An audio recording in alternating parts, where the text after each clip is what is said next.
Friends good morning. గిన్నెలు చూపిస్తున్నాను ఏంటో అనుకుంటున్నారా? ఈ గిన్నెలన్నీ రాత్రి నిన్న వాడినాయి ఫ్రెండ్స్. రాత్రి తినటం అయిపోయాక శుభ్రంగా తోము పెట్టేసేసా. ఇలా బార్లిక్స్ పెడితే ఏమైందంటే ఫ్రెండ్స్, మనం వండుకుంటాం కదా, తోమేసాము చక్కగా ఇట్లా బార్లిస్తే నీళ్ళు ఒడిచిపోతాయి, నీట్గా ఎండిపోతాయి ఫ్రెండ్స్. మళ్ళీ మనం వాడుకునేటప్పుడు కడుక్కొని వాడుకోవచ్చు. మళ్ళీ ఇంకొకటి స్టవ్ ఫ్రెండ్స్, చాలామంది మామూలుగా లేవగానే స్టవ్ వెలిగించేసి వంట చేస్తుంటారు ఫ్రెండ్స్. అలా చేయకూడదంట. ఇప్పుడు మా అత్తగారు కానీ మా అమ్మ కానీ పుల్లల పొయ్యి మీదే వండుతారు.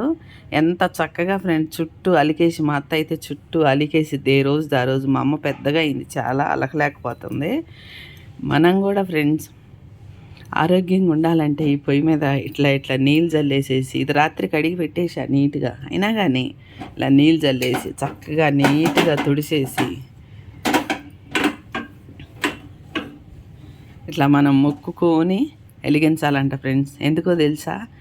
ఈ పొయ్యి మీద అన్నం వండందే తినందే ఒక్క పూట కూడా మనకు గడవదు. అది అమృతంలాగా భావించి తినేటప్పుడు, వండేటప్పుడు కూడా ఫ్రెండ్స్ మనం అలాగే చేయాలి తెలుసా? ఈ పొయ్యిని చాలా ఇదిగా మనము శుభ్రం చేసుకొని మనసులో దైవంలాగా మొక్కుకొని వంట చేసి తింటే ఫ్రెండ్స్ మనకు 50% రోగాలు తక్కువ అవుతాయి అనేది నా ఉద్దేశం ఫ్రెండ్స్. మీ ఉద్దేశం ఏంటో కామెంట్ పెట్టండి.